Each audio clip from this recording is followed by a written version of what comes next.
வணக்கம் நேயர்களே. திரு தலை மாசு சவுந்தரராஜன் அவர்கள் எழுதிய யோசனை என்ற சின்ன சின்ன கதைகள் அடங்கிய சிறுகதை தொகுப்பிலிருந்து இன்று நாம் கேட்கக்கூடிய கதை வெற்றிக்கு வழி. உங்களுக்காக வாசிப்பவர் வைரமணி. ஆரம்ப பள்ளி ஆசிரியர் ஆனந்தன். அவரது மகன் அன்பரசன் 11ஆம் வகுப்பு மாணவன். அரையாண்டு தேர்வு மதிப்பெண் பதிந்த அவனது தேர்ச்சி அறிக்கை அட்டையில் அப்பாவிடம் கையெழுத்து வாங்க வந்திருந்தான். அதனை வாங்கி பார்த்த அவருக்கு முதலில் கோபம், அதன்பின் வேதனையும் வந்தது. காரணம், அனைத்து பாடங்களின் மதிப்பெண்ணின் கீழ் சிவப்பு மையால் அடிக்கோடிட்டு காட்டப்பட்டிருந்ததுதான். வருத்தத்தோடு அவர் வாயிலிருந்து வார்த்தைகள் வெளிவந்தன. அன்பரசா, எல்லா தகப்பனைப் போலத்தான் எனக்கும் என் பிள்ளை என்னை விட நல்லா படித்து பொறியாளரா ஆகணுங்கிற ஆசை. ஆனால் நீ என்னடான்னா வாத்தியார் பிள்ளை மக்குன்னு முன்னாலே சொன்னதை இப்போ நிரூபிக்கிற. டியூஷன் வச்சு 10ஆம் கிளாஸ் உன்னை பாஸாக்க நான் தான் படாத பாடு பட்டிருக்கேன்.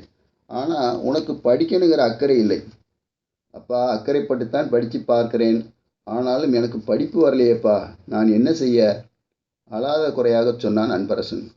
டேய், உன் தலைமை ஆசிரியர் உனக்கு தொழிற்கல்வி பிரிவு தான் கொடுக்க முடியும்னு சொன்னார். அவர்கிட்ட கெஞ்சி கூத்தாடி கணித பிரிவு உனக்கு வாங்கி கொடுத்தேன்.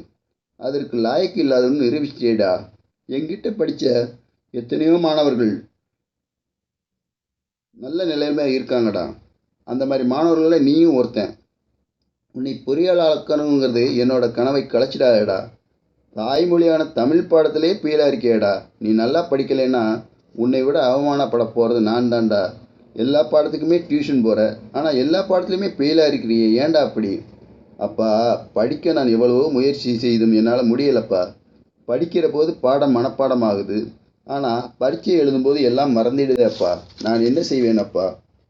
வேதனைப்படாமல் இருக்க நான் படிக்கிறதே நிறுத்திறது தான் நல்லது என்று சொல்லி அழ ஆரம்பித்து விட்டான். அடே, அழாதேடா. விடாமுயற்சி செய்தால் முடியாதது எதுவுமே இல்லைடா.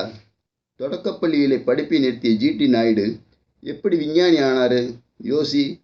ஆரம்ப பள்ளியிலே மட்டும் படித்த மார்க்சிம் கார்கி அனுபவ பாடம் படித்து எழுத்தாளராகி உலகிற்கே பாடம் சொல்கிற அளவு உயர்ந்திருக்காரு எப்படி யோசி.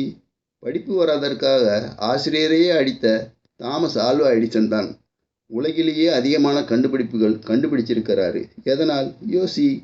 ஆசிரியரிடம் பாடம் கற்காமலே அர்ஜுனனை விட வில்வித்தலையில் ஏகலைவன் கெட்டிக்காரனானே என்ன காரணத்தால் யோசி. என்ன காரணம்னு எனக்கு எதுவுமே புலப்படலையேப்பா.